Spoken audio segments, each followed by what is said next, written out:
Trading chart എടുക്കുമ്പോൾ നമ്മൾ കാണുന്നതാണ് കുറേ ക്യാൻഡിലുകൾ ഫോം ചെയ്തിരിക്കുന്നത്. ഈ ക്യാൻഡിലിനെ കുറിച്ചാണ് നമ്മൾ ഇന്ന് സംസാരിക്കുന്നത്. പലതരത്തിൽ, അതായത് ഡിഫറെൻറ്റ് ടൈപ്സ് ഓഫ് ക്യാൻഡിൽസ് അല്ല, കോമൺ ആയി നമ്മൾ രണ്ട് തരത്തിലുള്ള ക്യാൻഡിൽസ് ആണ് കാണുന്നത്. അതായത് ഗ്രീൻ ക്യാൻഡിലും റെഡ് ക്യാൻഡിലും. ഇവയാണ് നമ്മുടെ ഇന്നത്തെ ടോപ്പിക്ക്. ക്യാൻഡിൽസിൻ്റെ ഷേപ്പ്, സ്ട്രക്ചർ, ടൈപ്സ് ഇവയൊക്കെ അല്ല നമ്മൾ ഇന്ന് നോക്കാൻ പോകുന്നത്.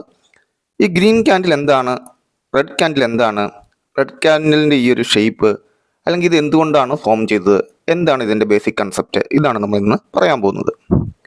ഒരു ട്രേഡ് നടക്കുവാനായിട്ട് ബയേഴ്സും സെല്ലേഴ്സും വേണം. അങ്ങനെ ബയേഴ്സും സെല്ലേഴ്സും മീറ്റ് ചെയ്യുമ്പോഴാണ് ഒരു ട്രേഡ് എക്സിക്യൂട്ട് ആകുന്നത്. അതുകൊണ്ട് തന്നെ ഗ്രീൻ ക്യാൻഡിൽ എന്താണ്, റെഡ് ക്യാൻഡിൽ എന്താണെന്ന് നമുക്ക് എളുപ്പത്തിൽ പറയാം. ഗ്രീൻ ക്യാൻഡിൽ ബയേഴ്സ് മാത്രമുള്ള ഒരു ക്യാൻഡിലല്ല, അതേപോലെ തന്നെ റെഡ് ക്യാൻഡിൽ സെല്ലേഴ്സ് മാത്രമുള്ള ഒരു ക്യാൻഡിലുമല്ല. ഈ ഗ്രീൻ ക്യാൻഡിൽ എങ്ങനെയാണ് ഫോം ചെയ്യുന്നത് നോക്കാം. നമ്മൾ ഇൻട്രാഡേ ട്രേഡിംഗ് ചെയ്യുമ്പോൾ നമ്മൾ നോർമലായിട്ട് 3 മിനിറ്റ്സ് ക്യാൻഡിലാണ് നമ്മൾ ഫോളോ ചെയ്യുന്നത്. അപ്പോൾ ആ 3 മിനിറ്റിന് ഇടയ്ക്ക് എങ്ങനെയാണ് ഈ ഒരു ക്യാൻഡിൽ ഫോം ചെയ്യുന്നത് നോക്കാം. ഓരോ 3 മിനിറ്റ് കൂടുമ്പോഴായിരിക്കും ഓരോ 3 മിനിറ്റ് ക്യാൻഡിലുകൾ ഫോം ചെയ്യുന്നത്. അതായത് 9:15 ആരംഭിക്കുന്ന ഈ ഒരു മാർക്കറ്റിൽ 9:18 ആകുമ്പോൾ ആദ്യത്തെ 3 മിനിറ്റ് ക്യാൻഡിൽ ഫോം ചെയ്യും. ഈ 3 മിനിറ്റിൽ പ്രൈസ് എങ്ങനെയാണ് മൂവ് ചെയ്തത്, ആർക്കാണ്, ബയേഴ്സിനാണോ സെല്ലേഴ്സിനാണോ ഈ 3 മിനിറ്റിൽ ഡോമിനേഷൻ ഉണ്ടായത് എന്ന് കാണിച്ചു തരുന്ന ഒരു ക്യാൻഡിലാണ് ആദ്യത്തെ ഈ 3 മിനിറ്റ് ക്യാൻഡിൽ. അതേപോലെ തന്നെ 9:18 കഴിഞ്ഞ് അടുത്ത 3 മിനിറ്റിൽ അടുത്ത ക്യാൻഡിൽ ഫോം ചെയ്യും. അത് ചിലപ്പോൾ റെഡ് ആകാം, ഗ്രീൻ ആകാം. അപ്പോൾ എങ്ങനെയാണ് ഈ റെഡും ഗ്രീനും ഫോം ചെയ്യുന്നത്, എന്താണ് ഈ ഒരു ക്യാൻഡിലിൻ്റെ കൺസെപ്റ്റ്? ഇപ്പോൾ എക്സാമ്പിളായിട്ട് നമ്മളൊരു സ്റ്റോക്കിൻ്റെ ഇൻഡെക്സിൻ്റെ മൂവ്മെൻറ്റ് നോക്കാം. 9:15 മാർക്കറ്റ് ഓപ്പൺ ചെയ്യുമ്പോൾ ഈ ഒരു സ്റ്റോക്കിൻ്റെ പ്രൈസ് 110 രൂപയാണെന്ന് കരുതുക. 9:15 മുതൽ 9:18 വരെയാണ് ആദ്യത്തെ 3 മിനിറ്റ്. 9:18 ആകുമ്പോൾ ആദ്യത്തെ ഫസ്റ്റ് ക്യാൻഡിൽ ഫുള്ളായിട്ട് ഫോം ചെയ്യും.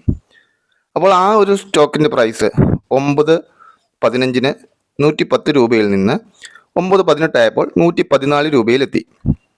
അപ്പോൾ 4 രൂപ അപ്പ് ചെയ്യുകയാണ് ചെയ്തിട്ടുള്ളത് ഈ 3 മിനിറ്റിൽ. അപ്പോൾ അവിടെ ഒരു ഗ്രീൻ ക്യാൻഡിലായിരിക്കും ഫോം ചെയ്യുക. അതായത് ഒരു ഗ്രീൻ ക്യാൻഡിൽ നമുക്ക് നോക്കാം. ഒരു ബോക്സ് പോലെ ഒരു ഷേപ്പിലാണ്, പൊക്കത്തിലും താഴെ ചെറിയൊരു ഡോട്ട്, ഒരു സിംഗിൾ ലൈൻ പോലെ ചിലപ്പോൾ കാണാം. അപ്പോൾ ഈ ഒരു ഗ്രീൻ ക്യാൻഡിൽ ഫോം ചെയ്യുന്നത് താഴെ നിന്ന് മുകളിലേക്കാണ്. താഴെ നിന്ന് മുകളിലോട്ട് കയറിയാണ് ഈ ഒരു ഗ്രീൻ ക്യാൻഡിൽ ഫോം ചെയ്യുന്നത്. ഒരു ബോക്സ് പോലെ ഫോം ചെയ്തിട്ടുണ്ടാവും. ആ ഒരു ബോക്സിൻ്റെ ബോട്ടത്തിൽ ഓപ്പണിംഗ് പ്രൈസാണ് ഇൻഡിക്കേറ്റ് ചെയ്യുന്നത്. അതായത് 9:15 110 രൂപ എന്നുള്ള സ്റ്റാർട്ട് ചെയ്യുന്നതാണ് ആ ബോട്ടം പ്രൈസ് സൂചിപ്പിക്കുന്നത്. അത് ഉയർന്ന് അല്ലെങ്കിൽ താഴെയും മുകളിലോട്ട് പോവുകയും ചെയ്ത് ഒരു ബോക്സ് പോലെ ഫോം ചെയ്തു. 9:18 114 രൂപ എന്നുള്ളൊരു ടാർഗറ്റാണ് അടിച്ചിരിക്കുന്നത്, അല്ലെങ്കിൽ 114 രൂപയിലാണ് എത്തിയിരിക്കുന്നത്.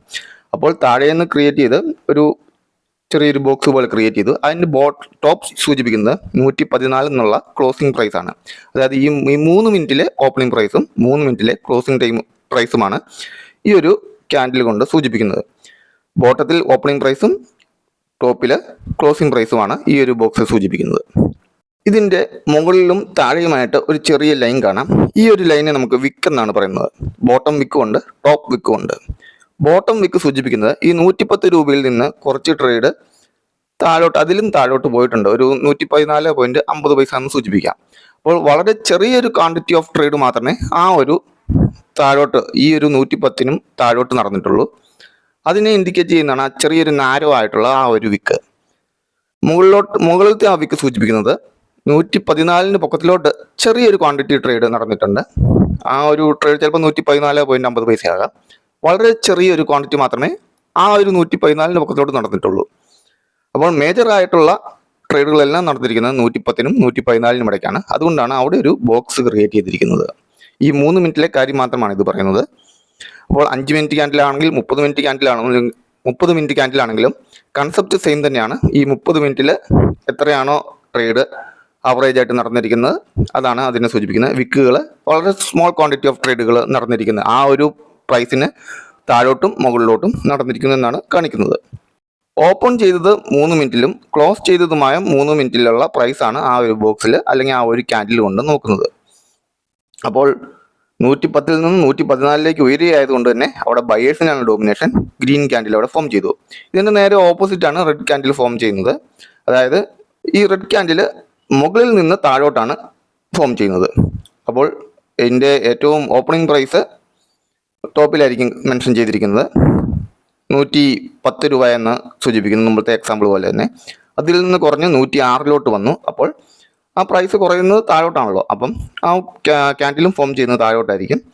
110 നേരെ 106, അതായത് ഇതിൻ്റെ ബോട്ടം എൻ പ്രൈസ് ആണ് കാണിക്കുന്നത്, ഓപ്പണിംഗ് പ്രൈസ് അല്ല, ക്ലോസിംഗ് പ്രൈസ് കാണിക്കുന്നു. ഇതിൻ്റെ വിക്കുകളും സൂചിപ്പിക്കുന്നത് അത് തന്നെയാണ്. മുകളിലത്തെ വിക്ക് സൂചിപ്പിക്കുന്നത് 110 കുറച്ച് പൊക്കത്തിൽ കുറച്ച് സ്മോൾ ക്വാണ്ടിറ്റി ട്രേഡ് നടന്നിട്ടുണ്ടായിരിക്കും. താഴത്തെ വിക്ക് സൂചിപ്പിക്കുന്നത് 106 അവസാനിച്ചേക്കുന്നത്. അപ്പം 106 കുറച്ച് ട്രേഡ് അതിൽ താഴെ 105.50 നടന്നിട്ടുണ്ടായിരിക്കും, സ്മോൾ ക്വാണ്ടിറ്റി. അതുകൊണ്ട് മാത്രമാണ് ആ ഒരു വിക്ക് പോലെ ചെറിയ ലൈൻ മാത്രം സൂചിപ്പിക്കുന്നത്. അപ്പോൾ സെല്ലേഴ്സ് ആണ് ഈ ഒരു സമയത്ത് ഡോമിനേറ്റ് ചെയ്യുന്നത്. അതുകൊണ്ട് തന്നെ അവിടെ ഒരു റെഡ് ക്യാൻഡിലും ഫോം ചെയ്യുന്നു. അപ്പോൾ ഈ ഒരു റെഡ് ക്യാൻഡിലും ഗ്രീൻ ക്യാൻഡിലും സൂചിപ്പിക്കുന്നത് ബയേഴ്സിനെയോ അല്ലെങ്കിൽ സെല്ലേഴ്സിനെയോ അല്ല, അവിടെ വന്നിരിക്കുന്ന ഫുൾ ട്രേഡ് ആണ്. ആ ഒരു ടൈം ഫ്രെയിമിൽ എങ്ങനെയാണ് പ്രൈസ് മൂവ് ചെയ്തിരിക്കുന്നതാണ് സൂചിപ്പിക്കുന്നത്. പ്രൈസ് അപ്പിലോട്ടാണോ അതോ ഡൗണിലോട്ടാണോ അതിനനുസരിച്ചാണ് ക്യാൻഡിൽ ഫോം ചെയ്യുന്നത്. ബയേഴ്സിനാ ഡോമിനൻസ് എങ്കിൽ ഗ്രീൻ ക്യാൻഡിലും, സെല്ലേഴ്സിനാ ഡോമിനൻസ് എങ്കിൽ, അതായത് പ്രൈസ് കുറയുകയാണെങ്കിൽ റെഡ് ക്യാൻഡിലും, പ്രൈസ് കൂടുകയാണെങ്കിൽ ഗ്രീൻ ക്യാൻഡിലും ഫോം ചെയ്യുക. ഇപ്പോൾ ആ ടൈം ഫ്രെയിം നമുക്ക് 3 മിനിറ്റ് എന്നുള്ള മാറ്റി 1 മിനിറ്റ് ആക്കാം, 5 മിനിറ്റ് ആക്കാം, 30 മിനിറ്റ് ആക്കാം, ഡേ ഫ്രെയിമിലാക്കാം. അങ്ങനെ എങ്ങനെയാണെങ്കിലും ആ ഒരു ഡേ ഫ്രെയിമിലാണെങ്കിൽ ഡേയിൽ എങ്ങനെയാണ് പ്രൈസ് മൂവ് ചെയ്തത്, 30 മിനിറ്റ്സിലാണെങ്കിൽ 30 മിനിറ്റ്സിൽ എങ്ങനെയാണ് പ്രൈസ് മൂവ് ചെയ്തത്, ആ ഒരു കൺസെപ്റ്റിലാണ് ഈ ഒരു ക്യാൻഡിലുകൾ ഫോം ചെയ്യുന്നത്. ഓക്കെ.